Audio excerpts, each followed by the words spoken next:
ഇന്ന് നമുക്ക് വീട്ടിൽ തന്നെ നല്ല സ്പോഞ്ചി ആയിട്ടുള്ള സോഫ്റ്റ് ആയിട്ടുള്ള സ്റ്റഫ്ഡ് ചിക്കൻ ബൺ എങ്ങനെയാണ് ഉണ്ടാക്കുന്നത് നോക്കാം. എല്ലാവർക്കും എൻ്റെ പുതിയൊരു വീഡിയോയിലേക്ക് സ്വാഗതം. കുട്ടികൾക്കൊക്കെ വളരെ പെട്ടെന്ന് ഉണ്ടാക്കി കൊടുക്കാൻ പറ്റുന്ന ഒരു ബണ്ണാണിത്. അവനൊന്നും ഇല്ലാത്തവർക്ക് ഈസി ആയിട്ട് ഗ്യാസ് സ്റ്റൗവിൽ വെച്ചിട്ടും ഈ ബണ്ണ് ബേക്ക് ചെയ്തെടുക്കാൻ പറ്റും. ആ രീതിയും ഞാൻ ഈ വീഡിയോയിൽ ഉൾപ്പെടുത്തിയിട്ടുണ്ട്. അപ്പോൾ എല്ലാവരും വീഡിയോ ലാസ്റ്റ് വരെ കാണുക. ഇതിന് വേണ്ടുന്ന ഇൻഗ്രീഡിയൻസ് എന്തൊക്കെയാണെന്ന് നമുക്ക് ആദ്യം നോക്കാം. ആദ്യം നമുക്ക് ഫില്ലിംഗ് ഉണ്ടാക്കാം. അതിനുവേണ്ടി ഇവിടെ 2 സവാള നീളത്തിൽ അരിഞ്ഞു വെച്ചിട്ടുണ്ട്. അരിഞ്ഞ് വെക്കണം എന്ന് യാതൊരു നിർബന്ധവും ഇല്ല. ഇത് ചോപ്പ് ചെയ്തെടുക്കാനുള്ള ഇൻഗ്രീഡിയൻ്റ് ആണ്. അത് കൂടാതെ ഇഞ്ചി ഒരു 2 ഇഞ്ച് കഷ്ണം എടുത്തു വെച്ചിട്ടുണ്ട്. 10 വെളുത്തുള്ളി, 3 പച്ചമുളക് ഇത്ര എടുത്ത് വെച്ചിട്ടുണ്ട്. ഇത് നമുക്ക് ഒരു ചോപ്പറിലോട്ടിട്ട് നല്ലപോലെ ചോപ്പ് ചെയ്തെടുക്കാം. എരിവ് വേണ്ടവർ 1-2 പച്ചമുളകും കൂടി ചേർത്ത് കൊടുക്കാം കേട്ടോ. കാരണം ഞാനിതിൽ എക്സ്ട്രാ ഇനി കുരുമുളക് പൊടി ആഡ് ചെയ്യുന്നുണ്ട്. അപ്പോൾ കുരുമുളക് പൊടി ഒരുപാട് ആഡ് ചെയ്യാൻ പറ്റില്ല. കുരുമുളകിൻ്റെ കൂടുതൽ ടേസ്റ്റ് ആയിപ്പോവും. അതുകൊണ്ട് പച്ചമുളക് ചേർത്തിട്ട് എരിവ് ക്രമീകരിക്കാം. ഇവിടെ നമുക്കിനി ചിക്കൻ്റെ ഫില്ലിങ് റെഡിയാക്കാനായിട്ട് ഒരു പാൻ അടുപ്പിൽ വെച്ചിട്ടുണ്ട്. മീഡിയം ഫ്ലെയിമിലാണ് ഓണാക്കിയിരിക്കുന്നത്. ഇതിലേക്ക് നമുക്ക് കുറച്ച് ബട്ടർ ആഡ് ചെയ്യണം. ഒരു 70 ഗ്രാമോളം ബട്ടർ നിങ്ങൾ ആഡ് ചെയ്ത് കൊടുക്കുക. ബട്ടർ ഒന്ന് മെൽറ്റ് ചെയ്ത് തുടങ്ങുമ്പോൾ നമ്മൾ ആ ചോപ്പ് ചെയ്ത് വെച്ചിരിക്കുന്ന ഇൻഗ്രീഡിയൻസ് ചേർത്തൊന്ന് വഴറ്റിയെടുക്കാം. ആദ്യം ചേർത്ത് കൊടുത്ത ബട്ടർ നിങ്ങൾക്ക് പോരാന്ന് തോന്നുവാണെങ്കിൽ നിങ്ങൾക്ക് കുറച്ചും കൂടി ബട്ടർ ചേർത്ത് കൊടുക്കാം. അപ്പോൾ എനിക്ക് കുറച്ച് കുറവ് പോലെ തോന്നിയോണ്ടാണ് ഞാൻ പിന്നീട് ചേർത്ത് കൊടുത്തത്. മൊത്തം ഞാൻ ചേർത്ത് കൊടുത്തിരിക്കുന്നത് 70 ഗ്രാമാണ്. ഇത് മീഡിയം ഫ്ലെയിമിലിട്ട് ഇങ്ങനെ ഇളക്കി കൊടുത്ത് വഴറ്റിയെടുക്കുക. ഈ സമയം കൊണ്ട് നമുക്ക് ഇതിന് വേണ്ടത് ചിക്കൻ്റെ കാര്യം നോക്കാം.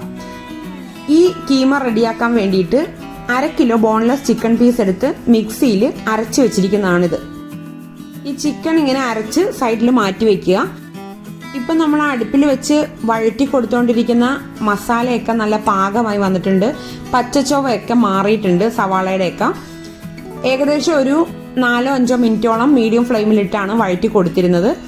ഇനി ഇതിലേക്ക് നമുക്ക് കുറച്ച് പൊടികൾ ചേർത്ത് കൊടുക്കണം. അത് എന്തൊക്കെയാണെന്ന് വെച്ചാൽ 1/2 ടീസ്പൂൺ മഞ്ഞൾപ്പൊടി, 1 ടീസ്പൂൺ കുരുമുളക് പൊടി, പാകത്തിന് ഉപ്പും 1/4 ടീസ്പൂൺ ഗരം മസാലയും കൂടി ചേർത്ത് വഴറ്റുക. ഏകദേശം 30 സെക്കൻഡോളം ലോ ഫ്ലെയിമിലിട്ടാണ് വഴറ്റേണ്ടത്. എപ്പോഴും മസാലകൾ ചേർത്ത് കൊടുക്കുമ്പോൾ, അതായത് പൊടികൾ ചേർത്ത് കൊടുക്കുമ്പോൾ ചെറിയ തീയിലിട്ടിട്ട് വേണം ചേർത്ത് കൊടുത്ത് വഴറ്റാൻ. ഇനി നമുക്കിതിലേക്ക് ആഡ് ചെയ്യേണ്ടത് മയണൈസ് ആണ്. മയണൈസ് നമുക്ക് കടയിൽ നിന്ന് വാങ്ങുന്ന ഏത് മയണൈസും നമുക്ക് ഇതിലോട്ട് ഉപയോഗിക്കാം. ഏകദേശം 1/4 കപ്പോളം മയണൈസ് ഞാൻ ഇതിലോട്ട് ചേർത്ത് കൊടുത്തിട്ടുണ്ട്. അതുകൂടി ചേർത്ത് നല്ലതുപോലെ ഒന്ന് ഇളക്കി യോജിപ്പിക്കാം. ഇനി നമുക്ക് ഇതിലേക്ക് ചേർത്ത് കൊടുക്കേണ്ടത് ആ അരച്ചു വെച്ചിരിക്കുന്ന 1/2 കിലോ ചിക്കൻ ബോൺലെസ് പീസാണ്. അത് എല്ലാം കൂടി ചേർത്ത് നമുക്ക് പതുക്കെ ചെറിയ തീയിലിട്ട് നമുക്കൊന്ന് ഇളക്കി യോജിപ്പിച്ച് ഒന്ന് വഴറ്റിയെടുക്കാം. ഇങ്ങനെ അരച്ച ചിക്കൻ ചേർത്ത് കൊടുക്കുമ്പോൾ വലിയ വലിയ കട്ടകളായിട്ടൊക്കെ കിടക്കും. അതൊക്കെ നമുക്കൊന്ന് ഈ തവി കൊണ്ട് തന്നെ ഒന്ന് ഉടച്ചു കൊടുക്കണം. അങ്ങനെ മുട്ട ചിക്കി എടുക്കുന്ന പോലെ ഈ മസാലയും ചിക്കനും കൂടി നല്ലതുപോലെ ഇളക്കി പൊടിയായിട്ട് നമുക്കൊന്ന് ഇളക്കി വേവിച്ചെടുക്കണം. ഈ സമയത്ത് ഉപ്പ് പോരെങ്കിൽ നിങ്ങൾ ചേർത്ത് കൊടുത്ത് പാകത്തിനാക്കുക. മയണൈസ് 1/4 കപ്പാണ് മൊത്തം ഞാൻ ചേർത്ത് കൊടുത്തിരിക്കുന്നത്. ഞാനിവിടെ 2-3 തവണകളിലായിട്ട് ചേർത്ത് കൊടുക്കുന്നത് നിങ്ങൾ നോക്കണ്ട. മൊത്തം 1/4 കപ്പോളം മയണൈസ് ഞാൻ ഇവിടെ ചേർത്ത് കൊടുത്തിട്ടുണ്ട്. ഏകദേശം 5-6 മിനിറ്റോളം ഞാനിത് ഇളക്കി കൊടുത്ത് വേവിച്ചിട്ടുണ്ട്. അരച്ച ഇറച്ചി ആയതുകൊണ്ട് ഒരുപാട് നേരം വേവിക്കേണ്ട ആവശ്യമൊന്നുമില്ല. ഇവിടെ ഇപ്പോൾ കീമ റെഡി ആയിട്ടുണ്ട്. ഇനി നമുക്ക് ഇതിൻ്റെ ബണ്ണ് തയ്യാറാക്കാൻ വേണ്ടിയിട്ടുള്ള കൂട്ടുകൾ എടുക്കാം. അതെന്തൊക്കെയാണെന്ന് നമുക്ക് നോക്കാം. മാവ് കുഴയ്ക്കാനായിട്ട് പാകത്തിനുള്ള ഒരു പാത്രം എടുത്ത് അതിലേക്ക് 5 കപ്പ് മൈദയാണ് ആദ്യം ചേർത്ത് കൊടുത്തിരിക്കുന്നത്. ഈ 5 കപ്പ് മൈദയുടെ കൂട്ടും കൊണ്ട് നമുക്ക് 15 ബണ്ണ് ഉണ്ടാക്കിയെടുക്കാൻ പറ്റും. ഏകദേശം അളവാണ് ഞാൻ പറഞ്ഞത്. അത് നമ്മൾ ഉരുട്ടുന്ന ഉരുളയുടെ വലിപ്പം അനുസരിച്ചൊക്കെ ഇരിക്കും. വേണമെങ്കിൽ നിങ്ങൾക്ക് 18 എണ്ണം വരെയൊക്കെ ഉണ്ടാക്കാൻ പറ്റും. ഇനി ഇതിലേക്ക് ചേർത്ത് കൊടുക്കേണ്ട ബാക്കി ഇൻഗ്രീഡിയൻസ് എന്തൊക്കെയാണെന്ന് വെച്ചാൽ 1 ടേബിൾ സ്പൂൺ ഇൻസ്റ്റന്റ് ഈസ്റ്റ് ആണ് ഞാനിവിടെ ചേർത്ത് കൊടുത്തിരിക്കുന്നത്. ഡ്രൈ ഈസ്റ്റ് ആണ് എടുക്കുന്നതെങ്കിൽ എന്താണ് ചെയ്യേണ്ടതെന്നുള്ളത് ഞാൻ വഴിയെ പറഞ്ഞു തരാം കേട്ടോ. ഇൻസ്റ്റന്റ് ഈസ്റ്റ് 1 ടേബിൾ സ്പൂൺ ചേർത്ത് കൊടുത്തതിന് ശേഷം ഇതിലേക്ക് 2 ടേബിൾ സ്പൂൺ പഞ്ചസാര ചേർത്ത് കൊടുക്കുക. ഇനി ഇതിലേക്ക് നമുക്ക് ചേർത്ത് കൊടുക്കേണ്ടത് പാൽപ്പൊടിയാണ്. പാൽപ്പൊടി 4 ടേബിൾ സ്പൂൺ ആണ് ചേർത്ത് കൊടുക്കേണ്ടത്. പാൽപ്പൊടി ചേർത്ത് കൊടുത്തതിന് ശേഷം ഉപ്പുപൊടിയാണ് ചേർക്കേണ്ടത്. ഉപ്പുപൊടി 1.5 ടീസ്പൂൺ ഇതിലേക്ക് ചേർത്ത് കൊടുത്തിട്ടുണ്ട്. ഇത്രയും പൊടികളൊക്കെ നമ്മൾ ചേർത്ത് കൊടുത്തിട്ടുണ്ട്. ഇതെല്ലാം കൂടി ഇങ്ങനെ നന്നായിട്ടൊന്ന് മിക്സ് ചെയ്തെടുക്കാം. നല്ലപോലെ മിക്സ് ചെയ്തതിന് ശേഷം നമുക്കിതിലേക്ക് ചേർത്ത് കൊടുക്കേണ്ടത് 1 കപ്പ് പാലാണ്. ആദ്യം നമുക്ക് 1 കപ്പ് പാല് കുറച്ച് വീതം ചേർത്തിട്ട് ഒന്ന് കുഴച്ചെടുക്കാം. ഈ 1 കപ്പ് പാല് ഒന്നിച്ച് ഇതിലോട്ട് ഒഴിച്ചിട്ട് കുഴക്കരുത്. കുറച്ച് വീതം ഒഴിച്ച് കുഴച്ചെടുത്ത് മിക്സ് ചെയ്ത് ബാക്കി കുറച്ചൊഴിച്ച് അങ്ങനെ വേണം ഇത് യോജിപ്പിച്ചെടുക്കാനായിട്ട്. അത് മാത്രമല്ല, മൊത്തം പാലിന്റെ അളവ് 1.5 കപ്പാണ് ചേർത്ത് കൊടുക്കുന്നതെങ്കിലും ആദ്യം 1 കപ്പ് ചേർത്ത് കൊടുത്ത് മിക്സ് ചെയ്തതിന് ശേഷം 2 മുട്ട നല്ല പോലെ ബീറ്റ് ചെയ്തിട്ട് അതുകൂടി ചേർത്ത് വീണ്ടും നമ്മൾ കൂട്ടി യോജിപ്പിച്ചതിന് ശേഷം ബാക്കി 1/2 കപ്പ് പാലും കൂടി നമ്മൾ ഇതിലോട്ട് ചേർത്ത് കൊടുക്കുക. ആ 1/2 കപ്പ് പാലും കൂടി നമ്മൾ ഇതിലോട്ട് ചേർത്ത് കൊടുക്കുന്നതും കുറച്ച് വീതം വേണം ചേർത്ത് കൊടുത്ത് കുഴച്ചെടുക്കാനായിട്ട്. എന്നിട്ട് ചപ്പാത്തിക്ക് കുഴക്കുന്ന പോലെ നല്ലതുപോലെ കുഴയ്ക്കാം. ഈ ബണ്ണ് നല്ല പോലെ സോഫ്റ്റ് ആവാനായിട്ടുള്ള പ്രധാനപ്പെട്ട കാര്യമാണ് ഈ കുഴയ്ക്കൽ. ഈ കുഴയ്ക്കുന്ന നല്ല രീതിയിലല്ല എന്നുണ്ടെങ്കിൽ സോഫ്റ്റ്നെസ് കിട്ടില്ല നമുക്ക്. അപ്പോൾ ഏകദേശം ഒരു 15 മിനിറ്റോളം നിങ്ങൾ നല്ല രീതിയിൽ കൈവച്ച് കുഴച്ചെടുത്താലാണ് ബണ്ണ് നല്ല പെർഫെക്റ്റ് ആയിട്ട് കിട്ടുകയുള്ളൂ. അതുകൊണ്ട് കുഴയ്ക്കലിന്റെ കാര്യം പ്രത്യേകം ശ്രദ്ധിക്കുക. ഇതിലോട്ട് 1 ടേബിൾ സ്പൂൺ ബട്ടർ ഞാൻ ചേർത്ത് കൊടുത്തിട്ട് ആണ് വീണ്ടും നല്ല രീതിയിൽ കുഴച്ചെടുക്കുന്നത്. അങ്ങനെ മൊത്തം 15 മിനിറ്റോളം കുഴച്ചു കൊടുത്തിട്ട് വെച്ചിരിക്കുന്ന മാവാണിത്. ഇതിന്റെ മുകളിലോട്ട് അല്പം ബട്ടർ എടുത്തൊന്ന് തടവിയിട്ട് ഈ പാത്രം മൂടി വെച്ച് 2.5 മണിക്കൂർ പൊങ്ങാനായിട്ട് വെക്കുക. 2.5 മണിക്കൂറിന് ശേഷമാണ് നമ്മൾ ബണ്ണുണ്ടാക്കി തുടങ്ങുന്നത്. ഞാൻ നേരത്തെ പറഞ്ഞായിരുന്നല്ലോ, ഇൻസ്റ്റന്റ് ഈസ്റ്റ് ഇല്ലാത്ത ആളുകൾക്ക് ഡ്രൈ ഈസ്റ്റ് ആയിരിക്കും കടകളിൽ നിന്ന് വാങ്ങാൻ കിട്ടുന്നത്. അപ്പോൾ ഡ്രൈ ഈസ്റ്റ് ഉപയോഗിക്കുന്നവര് ആ ഇൻസ്റ്റന്റ് ഈസ്റ്റിന്റെ പറഞ്ഞ സെയിം അളവ് തന്നെ എടുക്കുക. ഡ്രൈ ഈസ്റ്റ് ഒരു കുഞ്ഞു ബൗളിലോട്ട് 1 ടേബിൾ സ്പൂൺ ഡ്രൈ ഈസ്റ്റ് എടുത്തിട്ട് അതിലേക്ക് 2 ടേബിൾ സ്പൂൺ പഞ്ചസാരയും ചേർത്ത് ഒരു 5 ടേബിൾ സ്പൂൺ നേരിയ ചൂടിലുള്ള വെള്ളവും ചേർക്കുക. ചൂട് കൂടാൻ പാടില്ല, ഈസ്റ്റ് പൊങ്ങി വരില്ല ചൂട് കൂടിയാൽ. അപ്പോൾ നേരിയ ഒരു ചൂടേ ഉണ്ടാവാൻ പാടുള്ളൂ. തണുപ്പ് വിട്ട വെള്ളം അതും കൂടി ചേർത്ത് ഒരു 10 മിനിറ്റ് പൊങ്ങാനായിട്ട് വെക്കുക. എന്നിട്ട് ഡയറക്റ്റ് പൊടിയിലോട്ട് ചേർത്തിട്ട് നമുക്ക് കുഴച്ചെടുക്കാവുന്നതാണ്. പിന്നെ നമ്മൾ പഞ്ചസാര എക്സ്ട്രാ ചേർക്കണ്ട. പിന്നെ ബാക്കി ഇൻഗ്രീഡിയൻസ് ഒക്കെ നേരത്തെ പറഞ്ഞ പോലെ തന്നെ ചേർത്ത് കൊടുക്കുക. ഇപ്പൊ ഇവിടെ 2.5 മണിക്കൂറിന് ശേഷം ഈ ബണ്ണിന്റെ മാവൊക്കെ നല്ല പോലെ പൊങ്ങി വന്നിട്ടുണ്ട്. നല്ല പാകമായി വന്നിട്ടുണ്ട്. നല്ല സോഫ്റ്റ് ആയിട്ടുള്ള മാവാണ്. ഇവിടെ ഫില്ലിങ്ങും റെഡിയാക്കി സൈഡിൽ വെച്ചിട്ടുണ്ട്. ഇനി ഇത് ബണ്ണാക്കി നമുക്ക് എടുക്കണം. ബണ്ണിന്റെ ബോളൊക്കെ റെഡിയാക്കുന്നതിനേക്കാളും മുമ്പ് ഞാൻ ആദ്യം തന്നെ ഇവിടെ ബേക്ക് ചെയ്യാനുള്ള ടിന്ന് എടുത്ത് വെച്ചിട്ടുണ്ട്. നോൺ സ്റ്റിക്കിന്റെ ഒരു റൗണ്ട് ഷേപ്പിലുള്ള ടിന്ന്, ഏത് ഷേപ്പിലുള്ള ടിന്ന് വേണമെങ്കിലും എടുക്കാം. അത് എടുത്തിട്ട് അതിൽ ബട്ടർ ചെറുതായിട്ടൊന്ന് തേച്ചു പിടിപ്പിച്ചിട്ടുണ്ട്. നിങ്ങൾക്ക് കേക്കിന്റെ പോലത്തെ അലൂമിനിയം ടിന്നുകൾ വേണമെങ്കിൽ എടുക്കാം. അതല്ല ബൊറോസിൽ പോലെയുള്ള അവൻ സേഫ് ആയിട്ടുള്ള ഗ്ലാസിന്റെ ടൈപ്പ് ട്രേയും നിങ്ങൾക്ക് ഉപയോഗിക്കാം. ഏത് ടൈപ്പ് ട്രേ ആണെങ്കിലും ബട്ടർ ഒന്ന് തടവി അവിടെ സൈഡിൽ മാറ്റി വെക്കുക. കയ്യിലും ചെറുതായിട്ടൊന്ന് ബട്ടർ തിരുമിയതിന് ശേഷം നമുക്ക് പതുക്കെ ഈ മാവിൽ നിന്ന് കുറച്ച് എടുത്തിട്ട് ബോളാക്കി എടുക്കാം. അതിൻ്റെ അകത്ത് ഫില്ലിങ്ങും സ്റ്റഫ് ചെയ്യണമല്ലോ. അപ്പം നമ്മൾ ഒരു കുറച്ച് ഭാഗം എടുത്തിട്ട് നമ്മൾ കയ്യിൽ വെച്ച് ഇങ്ങനെ ഒന്ന് പരത്തുക. എന്നിട്ട് ആ ഫില്ലിങ്ങിൽ നിന്ന് കുറച്ചെടുത്ത് ഫില്ല് ചെയ്യുക. ഫില്ലിങ് വെക്കുമ്പോൾ നിങ്ങൾ ആ സൈഡിലോട്ടൊക്കെ അതിൻ്റെ ആ എണ്ണമയം വരാതെ നോക്കണം. അങ്ങനെയാണെങ്കിൽ നമ്മളിങ്ങനെ ഒട്ടിക്കുമ്പോൾ ഒട്ടാതെ വരും. അപ്പോൾ ഒട്ടാതെ ഇങ്ങനെ അടർന്നുകൊണ്ടിരിക്കും. അപ്പോൾ അടർന്നു പോകുന്നുണ്ടെങ്കിലും കുഴപ്പമൊന്നുമില്ല. നിങ്ങൾ നല്ലപോലെ പ്രസ് ചെയ്ത് കൂട്ടി യോജിപ്പിക്കുക. എന്നിട്ട് കയ്യിൽ വെച്ച് നല്ല പോലെ ബോളാക്കി എടുക്കുക. ഇങ്ങനെ ബോളാക്കി എടുക്കുമ്പോൾ ഈ മുകൾ വശമൊക്കെ നല്ല സ്മൂത്തായിട്ട് ഇരിക്കണം. ക്രാക്ക് വീഴാനോ അങ്ങനെ ഒന്നും പാടില്ല. നല്ല സ്മൂത്തായിട്ട് എടുത്താലേ ഉള്ളൂ നമുക്ക് ആ ബണ്ണിന് മുകൾ വശം നല്ല പെർഫെക്റ്റ് ആയിട്ട് കിട്ടുകയുള്ളൂ. ആ കാര്യം പ്രത്യേകം ശ്രദ്ധിക്കണം. ഇങ്ങനെ ഓരോ ബണ്ണും ചിക്കൻ സ്റ്റഫ് ചെയ്തിട്ട് ഈ പെരട്ടി വെച്ചിരിക്കുന്ന ആ ടിന്നില്ലേ അതിലോട്ട് അകത്തി വെക്കണം. ഇനി ഞാൻ ഒരെണ്ണം കൂടി ഫില്ല് ചെയ്യുന്നത് നിങ്ങൾ കണ്ടോളുക. ഇങ്ങനെ ഫില്ല് ചെയ്യുമ്പോൾ ഞാൻ പറഞ്ഞല്ലോ സൈഡിലോട്ടൊന്നും എണ്ണമയം പറ്റരുത്. അങ്ങനെ പറ്റിക്കഴിഞ്ഞാൽ നമുക്കിത് കൂട്ടി യോജിക്കാൻ ബുദ്ധിമുട്ട് വരും. അത് നിങ്ങൾക്ക് അറിയാമായിരിക്കും. നിങ്ങൾ ചെയ്ത് നോക്കുമ്പോൾ നിങ്ങൾക്ക് കറക്റ്റായിട്ട് മനസ്സിലാവും. ഇപ്പം രണ്ടാമത്തതും ഞാൻ ബോളാക്കി ആ ട്രേയിലോട്ട് വെച്ചിട്ടുണ്ട്. ഇനി ഞാൻ ബാക്കിയുള്ളതെല്ലാം ഒന്നിച്ച് ബോളാക്കിയിട്ട് കാണിച്ചു തരാം. പിന്നെ ഒരു കാര്യം കൂടി നിങ്ങൾ ശ്രദ്ധിക്കുക, നിങ്ങൾ ബണ്ണ് ഇങ്ങനെ ഉണ്ടാക്കിയെടുക്കുമ്പോൾ ആ കുഴച്ച് വെച്ചിരിക്കുന്ന മാവ് ഈക്വലായിട്ട് ആദ്യം തന്നെ ഡിവൈഡ് ചെയ്ത് 15-18 ബോളുകളാക്കി വെക്കുക, നിരത്തി വെക്കുക.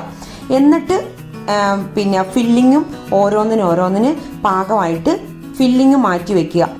അങ്ങനെ ഈക്വലായിട്ട് മാവുകൾ ഡിവൈഡ് ചെയ്ത് നമ്മൾ ആദ്യമേ തന്നെ വെച്ച് കഴിഞ്ഞാൽ നമുക്ക് ഒരേ അളവിലുള്ള ബണ്ണുകൾ, ഒരേ വലിപ്പത്തിലുള്ള ബണ്ണുകൾ ഉണ്ടാക്കിയെടുക്കാൻ പറ്റും. അതുകൊണ്ടാണ് ആദ്യം തന്നെ ആ മാവ് ഇങ്ങനെ ഡിവൈഡ് ചെയ്ത് വെച്ചോളാൻ പറഞ്ഞത്, 15 എണ്ണമായിട്ട്. ഇങ്ങനെ ചിക്കൻ സ്റ്റഫ് ചെയ്ത് ഈ ബോളുകൾ അവിടെ ഒരു 15 മിനിറ്റും കൂടി നിങ്ങൾ വെക്കുക.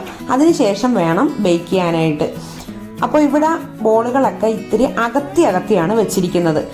അകത്തി വെച്ചില്ലെങ്കിൽ ഇത് 15 മിനിറ്റും കൂടി നമ്മളൊന്ന് പൊങ്ങാനായിട്ട് വെക്കുമ്പോൾ ഈ ബണ്ണൊക്കെ ഒന്നും കൂടി വീർത്ത് വന്നിട്ട് എല്ലാം കൂടി ഒട്ടിപ്പിടിക്കും. അപ്പോൾ ഇത്രയും കൂടി അകത്തി വെച്ചോളുക നിങ്ങൾ കേട്ടോ. 15 മിനിറ്റ് നമ്മൾ ഈ ബോളുകൾ വീണ്ടും പൊങ്ങാൻ വെച്ച് കഴിഞ്ഞതിന് ശേഷം നമ്മളിത് എഗ് വാഷ് ചെയ്തെടുക്കുവാണ്. ഇപ്പോൾ 15 മിനിറ്റ് ആയിട്ടുണ്ട്. ഇനി നമ്മൾ ഒരു മുട്ട നല്ലപോലെ ബീറ്റ് ചെയ്തിട്ട് ഒരു ബ്രഷ് ഉപയോഗിച്ച് ഈ ബണ്ണിൻ്റെയൊക്കെ മുകളിലൂടെ ഒന്ന് തൂത്ത് കൊടുക്കണം. ഇത് നിങ്ങൾ കണ്ട് മനസ്സിലാക്കിക്കൊള്ളുക. ഇത് ഒരു മുട്ട ഫുള്ളായിട്ടാണ് പൊട്ടിച്ചിട്ട് ബീറ്റ് ചെയ്ത് വെച്ചിരിക്കുന്നത്. വൈറ്റും യോക്കും എല്ലാം ഉണ്ട്, അല്ലാതെ യോക്ക് മാത്രമല്ല ഇത് കേട്ടോ. അപ്പോൾ ഇങ്ങനെ നല്ലപോലെ മുകളിലൂടെ മാക്സിമം തൂത്ത് പുരട്ടുക. എന്നിട്ടാണ് നമ്മൾ ബേക്ക് ചെയ്യാനായിട്ട് വെക്കേണ്ടത്. ഇപ്പോൾ ഇവിടെ മുട്ടയൊക്കെ ബണ്ണിൻ്റെ മുകളിൽ തേച്ച് പിടിപ്പിച്ചിട്ടുണ്ട്. ഇനി ഒരു ഭംഗിക്ക് വേണ്ടിയിട്ട് വെള്ള എള്ള് നമ്മൾ ഇതിൻ്റെ മുകളിലോട്ടൊന്ന് സ്പ്രെഡ് ചെയ്ത് കൊടുക്കുവാണ്. നമ്മൾ ബർഗറിൻ്റെ എല്ലാം കണ്ടിട്ടില്ലേ, അതേപോലെ. ഇതില്ലെങ്കിലും യാതൊരു പ്രശ്നവുമില്ല. ഞാനൊരു ഭംഗിക്കൊക്കെ വേണ്ടിയിട്ട് അങ്ങനെ ഇട്ട് കൊടുത്തതേ ഉള്ളൂ. ഇങ്ങനെ വെതറി കൊടുക്കണം. അതേപോലെ ഈ ചെറിയ ട്രേയിൽ ഞാൻ വെച്ചിരിക്കുന്നത് ഇത് അവനില്ലാതെ എങ്ങനെയാണ് ബേക്ക് ചെയ്തെടുക്കുന്നതെന്ന് കാണിക്കാൻ വേണ്ടിയിട്ടാണ് ഇങ്ങനെ ഒരു ചെറിയ ട്രേയിൽ ഞാൻ വെച്ചിരിക്കുന്നത്. 5 ബണ്ണ് നിങ്ങൾ മാക്സിമം അകത്തി വെക്കണം കേട്ടോ, അല്ലെങ്കിൽ ഇത് ബേക്കായി വരുമ്പോൾ കുറച്ചും കൂടി വീർത്ത് വരും, അപ്പോൾ ഒട്ടിപ്പിടിക്കും. ഈ സെയിം രീതിയിൽ ആ വലിയ ട്രേയും ഞാൻ എഗ് വാഷ് ചെയ്തിട്ട് ഇതുപോലെ വൈറ്റ് എള്ള് വിതറിയിട്ട് ഇങ്ങനെ റെഡിയാക്കി വെച്ചിട്ടുണ്ട്. ഇനി നമുക്കിതൊന്ന് ബേക്ക് ചെയ്തെടുക്കാം. ഫസ്റ്റ് ഞാൻ OTGയിൽ വെച്ചിട്ടാണ് ബേക്ക് ചെയ്തെടുക്കുന്ന രീതി കാണിച്ചു തരുന്നത്. ഇത് പ്രത്യേകിച്ച് ഞാൻ പറഞ്ഞു തരാനില്ല, ഞാൻ പല വീഡിയോസിലും ഇത് കാണിച്ചു തന്നിട്ടുള്ളതാണ്. 180 ഡിഗ്രി സെൽഷ്യസിൽ പ്രീഹീറ്റ് ചെയ്ത അവനിലോട്ട് ഈ ട്രേ എടുത്ത് വെച്ച് ക്ലോസ് ചെയ്ത് 180 ഡിഗ്രി സെൽഷ്യസിൽ തന്നെ 15 മിനിറ്റ് മുതൽ 20 മിനിറ്റ് വരെയാണ് ബേക്ക് ചെയ്തെടുക്കേണ്ടത്. ടൈമും ടെമ്പറേച്ചറും ഓരോരുത്തരുടെ അവനനുസരിച്ചിരിക്കും. അപ്പോൾ അത് നിങ്ങൾ നോക്കി തന്നെ ബേക്ക് ചെയ്യുക. അങ്ങനെ 20 മിനിറ്റ് ബേക്ക് ചെയ്തതിന് ശേഷം പുറത്തോട്ട് എടുത്തിരിക്കുന്ന ബണ്ണാണിത്. 20-25 മിനിറ്റ് വരെയൊക്കെ എടുക്കും കേട്ടോ. 20 ആകുമ്പോൾ തന്നെ ഏകദേശം മുകൾ വശമൊക്കെ ബ്രൗൺ കളർ ആയിട്ടുണ്ടെങ്കിൽ നിങ്ങൾ പുറത്തോട്ട് എടുക്കുക. 20 മിനിറ്റ് ഒക്കെ ആകുമ്പോഴും ബണ്ണിന്റെ മുകൾ വശം ബ്രൗൺ കളർ ആയിട്ടില്ല എന്നുണ്ടെങ്കിൽ OTGയുടെ ഗ്രിൽ മോഡിലോട്ട് വെച്ചിട്ട് നിങ്ങൾ മുകൾ വശം മാത്രം ഒരു 3-4 മിനിറ്റ് കൂടി ഒന്ന് ചൂടാക്കി എടുക്കുക. അപ്പോൾ മുകൾ വശം പെട്ടെന്ന് ബ്രൗൺ കളർ ആയിക്കോളും. പിന്നെ OTGയുടെ ഒരു കോർണറിൽ ചൂട് കൂടുതലായിരിക്കും. അപ്പോൾ ഇടയ്ക്ക് വെച്ചിട്ട്, അതായത് 15 മിനിറ്റ് ഒക്കെ ആകുമ്പോൾ ട്രേ ഒന്ന് തിരിച്ചു വയ്ക്കുക. അപ്പോൾ എല്ലാ സൈഡും നല്ല കറക്റ്റായിട്ട് ബ്രൗൺ കളറിൽ വന്നോളും. നല്ല സോഫ്റ്റ് ആയിട്ടുള്ള ബണ്ണാണ് ഇവിടെ OTGയിൽ റെഡിയായി വന്നിരിക്കുന്നത്. ഇതിൻ്റെ മുകളിലോട്ട് ചൂടോടുകൂടി തന്നെ കുറച്ച് ബട്ടർ നമുക്ക് തൂത്ത് കൊടുക്കാം. അപ്പോൾ നല്ല ഒരു ഗ്ലേസും കൂടി കിട്ടും. അപ്പോൾ ഈ ബണ്ണിവിടെ റെഡി ആയിട്ടുണ്ട്. ഇത് സൈഡിൽ മാറ്റി വയ്ക്കാം. അപ്പോൾ ഇനി നമുക്ക് അവനൊന്നും ഇല്ലാത്തവർക്ക് ചെയ്യുന്ന രീതിയും കൂടി ഞാൻ കാണിച്ചു തരുന്നുണ്ട്. അത് എങ്ങനെയാണെന്ന് നമുക്ക് നോക്കാം. ഇതിനു മുമ്പ് ഞാൻ അവനൊന്നും ഇല്ലാതെ കേക്ക് എങ്ങനെയാണ് ബേക്ക് ചെയ്യുന്നതെന്നൊക്കെ കാണിച്ചു തന്നിട്ടുണ്ട്. അതിൻ്റെയൊക്കെ വീഡിയോയുടെ ലിങ്ക് ഡിസ്ക്രിപ്ഷൻ ബോക്സിൽ കൊടുക്കുന്നതായിരിക്കും. ഇനി അതൊന്നും കാണാത്ത ആളുകളുണ്ടെങ്കിൽ ഞാൻ അവർക്ക് വേണ്ടിയിട്ടും കൂടിയാണ് ഈ ഗ്യാസ് സ്റ്റൗവിൽ എങ്ങനെയാണ് ബേക്ക് ചെയ്തെടുക്കുന്നതെന്നുള്ള കാണിച്ചു തരുന്നത്. അപ്പോൾ അതിനുവേണ്ടി ഇവിടെ ഒരു നോൺ സ്റ്റിക്ക് പാൻ ഇവിടെ എടുത്തു വെച്ചിട്ടുണ്ട്. ഇതിൻ്റെ അകത്തോട്ട് ഇതേപോലെയുള്ള ഒരു സ്റ്റാൻഡ് എടുത്ത് വെക്കുക. അപ്പോൾ തീരെ പൊക്കം കുറവായതുകൊണ്ട് ഞാൻ ഒരെണ്ണം കൂടി, ഒരു റിങ്ങും കൂടി ഇതിൻ്റെ മുകളിലോട്ട് വെക്കുന്നുണ്ട്. ഇത് ഇനി ഈ നോൺ സ്റ്റിക്ക് പാത്രം ക്ലോസ് ചെയ്തിട്ട്, മൂടി വെച്ച് ക്ലോസ് ചെയ്തിട്ട് ഹൈ ഫ്ലെയിമിൽ 5 മിനിറ്റോളം നല്ലപോലെ ചൂടാക്കുക. നന്നായിട്ട് ചൂടായിട്ട് വരുമ്പോൾ ലോ ഫ്ലെയിമിലോട്ട് ഇത് മാറ്റിയതിന് ശേഷം നമ്മൾ ആ നിരത്തി വെച്ചിരിക്കുന്ന ബണ്ണുണ്ടല്ലോ ചെറിയ ട്രേയിൽ, അത് ഇതിലോട്ട് എടുത്ത് വെച്ചിട്ട് ലോ ഫ്ലെയിമിലിട്ട് 20 മിനിറ്റ് ബേക്ക് ചെയ്തെടുക്കുക. അപ്പോൾ 20 മിനിറ്റ് ഒക്കെ ആകുമ്പോൾ ഇതിൻ്റെ അടിവശം നല്ലതുപോലെ ബ്രൗൺ കളറായി തുടങ്ങിയിട്ടുണ്ടാവും. OTG എന്ന് പറഞ്ഞാൽ മുകളിലത്തെ കോയിൽ നമ്മൾ ചൂടാക്കുന്നതുകൊണ്ട് മുകൾ വശമൊക്കെ നല്ല ബ്രൗൺ കളറായി കിട്ടും. അപ്പോൾ ഇത് 20 മിനിറ്റ് ആയാലും നമ്മൾ ഓർക്കും ഇത് പാകമായില്ലെന്ന് വിചാരിച്ചിട്ട് നമ്മൾ വീണ്ടും വീണ്ടും മുകൾ വശം ബ്രൗൺ ആകുന്നതും വെയിറ്റ് ചെയ്തിരുന്നാൽ അടിവശം കരിഞ്ഞ് നല്ലതുപോലെ മോശമായിട്ടുണ്ടാവും. അതുകൊണ്ട് ഈ ഗ്യാസ് സ്റ്റൗവിൽ ഉണ്ടാക്കുമ്പോൾ ലോ ഫ്ലെയിമിലിട്ട് 20 മിനിറ്റ് ഒക്കെ ആകുമ്പോൾ മുകൾ വശത്ത് ഇതേപോലെ ഒന്ന് തൊട്ട് നോക്കുക. അപ്പോൾ ഏകദേശം അറിയാൻ പറ്റും നമുക്ക് പാകമായിട്ടുണ്ടോ എന്നൊക്കെ തൊട്ട് നോക്കുമ്പോൾ. എന്നിട്ട് ഒരു ബണ്ണെടുത്ത് പറ്റുമെങ്കിൽ നിങ്ങളൊന്ന് അടിവശം ഒന്ന് നോക്കുക. ബ്രൗൺ കളറൊക്കെ ആയി തുടങ്ങിയിട്ടുണ്ടെങ്കിൽ നിങ്ങൾ ഇത് പാകമായെന്ന് മനസ്സിലാക്കിയിട്ട് ഇതേപോലെയുള്ള ഒരു ഫ്രൈ പാനിലോട്ട് കുറച്ച് ബട്ടർ തൂവിയിട്ട് ഈ ടിന്ന് കമിഴ്ത്തിയിടുക. അപ്പോൾ ഇത്രയും കൊണ്ടൊക്കെ തന്നെ ഇത് ബേക്കായിട്ടുണ്ടെങ്കിൽ പോലും ഒരു ബണ്ണിന്റെ ആ മുകൾ വശത്തെ ബ്രൗൺ കളർ കിട്ടാൻ വേണ്ടിയിട്ട് മാത്രമാണ് നമ്മൾ മറ്റൊരു ഫ്രൈ പാനിലോട്ട് ഇത് കമിഴ്ത്തിയിടാൻ പറഞ്ഞത്. അപ്പോൾ അവനിൽ കിട്ടുന്ന പോലെ തന്നെ ഏകദേശം അതേപോലെ തന്നെ മുകൾ വശം ബ്രൗൺ കളറായി കിട്ടും. ഇപ്പോൾ ഇതേ കമിഴ്ത്തിയിട്ടപ്പോൾ കണ്ടില്ലേ ബ്രൗൺ കളറിൽ വന്നിട്ടുണ്ട്. ഇപ്പോൾ ഇവിടെ തൊട്ട് നോക്കിയാൽ കുറച്ച് ഹാർഡായിട്ട് തോന്നുമെങ്കിലും ചൂടാറിയൊക്കെ കഴിയുമ്പോൾ ഇത് കറക്റ്റായിട്ട് വന്നോളൂ. ഇതേപോലെയുള്ള ഒരു ഫ്രൈ പാനിലോട്ട് കമിഴ്ത്തിയിടാൻ പറഞ്ഞത് ജസ്റ്റ് ആ മുകൾ വശം OTGയിലൊക്കെ ബേക്ക് ചെയ്യുന്ന പോലെ ഏകദേശം ബ്രൗൺ കളറായി വരാൻ വേണ്ടിയിട്ട് മാത്രമാണ്. രുചിക്ക് യാതൊരു കുറവും ഉണ്ടാവില്ല ഈ ഇങ്ങനെ കമിഴ്ത്തിയിട്ടില്ലെങ്കിലും. പിന്നെ ഇങ്ങനെ കമിഴ്ത്തിയിടുമ്പോൾ ഒരു മീഡിയം ഫ്ലെയിമിലിട്ട് നമ്മൾ ശ്രദ്ധിച്ചിട്ട് വേണം ഇടാനായിട്ട്. മാക്സിമം ഒരു 5 മിനിറ്റോളം ഇങ്ങനെ ചെറിയ തീയിലിട്ടിട്ട് നമ്മളൊന്ന് ബ്രൗൺ കളർ ആക്കി എടുത്താൽ മതി. അധികം സമയം ഇട്ട് കൊടുക്കേണ്ട ആവശ്യമില്ല. പിന്നെ ബട്ടർ തടവിയ പാനിൽ വേണം ഇങ്ങനെ ഇട്ട് കൊടുക്കേണ്ടത്. ഈ രീതിയിലൊക്കെ ഈ ബ്രൗൺ കളർ കിട്ടുള്ളൂ കേട്ടോ. അല്ലാതെ അവനിൽ വരുന്ന പോലെ അത്ര സ്പ്രെഡ് ചെയ്ത പോലെ ബ്രൗൺ കളർ വരില്ല. എങ്കിലും രുചിക്ക് യാതൊരു കുറവുമില്ല. നിങ്ങൾ ഒട്ടും വിഷമിക്കേണ്ട ആവശ്യമില്ല. നല്ല പെർഫെക്റ്റ് ആയിട്ടുള്ള ബണ്ണ് തന്നെയാണ് കിട്ടുന്നത്. ലുക്കിൽ മാത്രമേ കുറച്ച് പ്രശ്നമുള്ളൂ. അതുകൊണ്ട് നിങ്ങൾ ധൈര്യമായിട്ട് ഇത് ട്രൈ ചെയ്ത് നോക്കുക.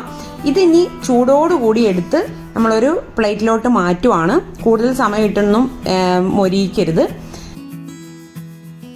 എപ്പോഴും നമ്മൾ ബണ്ണോ ബ്രെഡോ ഒക്കെ ബേക്ക് ചെയ്തെടുത്താൽ, അതായത് OTGയിലാവട്ടെ ഇങ്ങനെ സ്റ്റൗവിലാവട്ടെ എവിടെ വെച്ചിട്ടാണെങ്കിലും നമ്മൾ ബേക്ക് ചെയ്തെടുത്ത ബണ്ണ് ഒരു നല്ല വൃത്തിയുള്ള ഉണങ്ങിയ ടവലിലോട്ട് നിരത്തി വെച്ചിട്ട് മറ്റൊരു ടവലും കൊണ്ട് കവർ ചെയ്ത് അവിടെ ഒരു 10 മിനിറ്റ് വെക്കുക. അപ്പോൾ ആ ടവലിലിരുന്ന് ഒന്നും കൂടി നല്ല സോഫ്റ്റ് ആയിട്ട് വരും. ടവൽ എന്ന് പറഞ്ഞാൽ ടർക്കി കേട്ടോ. മനസ്സിലായെന്ന് വിചാരിക്കുന്നു. ഇവിടെ ഇപ്പം ഞാൻ ടവലിലൊന്നും കവർ ചെയ്തൊന്നും വെച്ചില്ല. കാരണം എൻ്റെ മോൻ ഇവിടെ വെയിറ്റ് ചെയ്തിരിക്കുമായിരുന്നു ഈ ചിക്കൻ ബൺ കഴിക്കാനായിട്ട്. അപ്പോൾ അവനത് പെട്ടെന്ന് തന്നെ കൊടുത്തു. ഡിന്നറിനായിട്ടും ബ്രേക്ക്ഫാസ്റ്റിനായിട്ടൊക്കെ നമുക്ക് ട്രൈ ചെയ്ത് നോക്കാൻ പറ്റിയ നല്ലൊരു റെസിപ്പിയാണ്. കുട്ടികൾക്ക് എന്തായാലും ഇത് ഇഷ്ടപ്പെടും. ഇതിനു മുമ്പും ഞാൻ OTG ഒന്നും ഇല്ലാത്ത ആളുകൾക്ക് ഗ്യാസ് സ്റ്റൗവിൽ വെച്ച് ബേക്ക് ചെയ്ത് ഉണ്ടാക്കാൻ പറ്റുന്ന ക്യാരറ്റ് കേക്കിന്റെ ഒക്കെ റെസിപ്പീസ് ഇട്ടിട്ടുണ്ടായിരുന്നു. അതുപോലെ ഒരു പർദ ബിരിയാണിയുടെ റെസിപ്പി. ഇതൊക്കെ OTG ഒന്നും ഇല്ലാത്ത ആളുകൾക്കും ഈസി ആയിട്ട് ഉണ്ടാക്കാൻ പറ്റുന്ന രീതിയിലാണ് കാണിച്ചു തന്നിട്ടുള്ളത്. ക്യാരറ്റ് കേക്ക് കുറെ ആളുകൾ ചെയ്തു നോക്കിയിട്ട് നല്ല പോസിറ്റീവ് ഫീഡ്ബാക്ക് ആണ് കിട്ടിയിട്ടുള്ളത്. ഇനിയും ഇതേപോലെ എല്ലാവർക്കും ട്രൈ ചെയ്ത് നോക്കാൻ പറ്റുന്ന രീതിയിലുള്ള സിമ്പിൾ ആയിട്ടുള്ള റെസിപ്പീസ് പോസ്റ്റ് ചെയ്യാനായിട്ട് പ്രത്യേകം ശ്രദ്ധിക്കുന്നതായിരിക്കും. ചിക്കൻ ഒന്നും ഫില്ല് ചെയ്യാതെയും ഈ ബണ്ണ് ഉണ്ടാക്കാം കേട്ടോ. അപ്പം മധുരം വേണമെങ്കിൽ കുറച്ചും കൂടെ പഞ്ചസാര കൂട്ടിയാൽ മതി. ഇതിനു മുമ്പ് ഞാനൊരു ഡിന്നർ റോളിന്റെ റെസിപ്പിയും പോസ്റ്റ് ചെയ്തിട്ടുണ്ടായിരുന്നു. അതിന്റെയൊക്കെ ലിങ്ക് ഇതിന്റെ ഡിസ്ക്രിപ്ഷൻ ബോക്സിൽ കൊടുക്കുന്നതായിരിക്കും. വീഡിയോസ് ഒക്കെ ഇഷ്ടപ്പെടുന്നുണ്ടെങ്കിൽ നിങ്ങൾ മറ്റുള്ളവരിലേക്കൊക്കെ ഒന്ന് ഷെയർ ചെയ്ത് കൊടുക്കുകയും കൂടി ചെയ്യുക. അത് നമുക്ക് തരുന്ന വലിയൊരു സപ്പോർട്ടായിരിക്കും. എല്ലാവരും ചാനലൊന്ന് സബ്സ്ക്രൈബ് ചെയ്യാൻ കൂടി ചെയ്യുക. മറ്റൊരു നല്ല റെസിപ്പിയായിട്ട് നമുക്ക് അടുത്ത ദിവസം കാണാം. Thank you. Bye.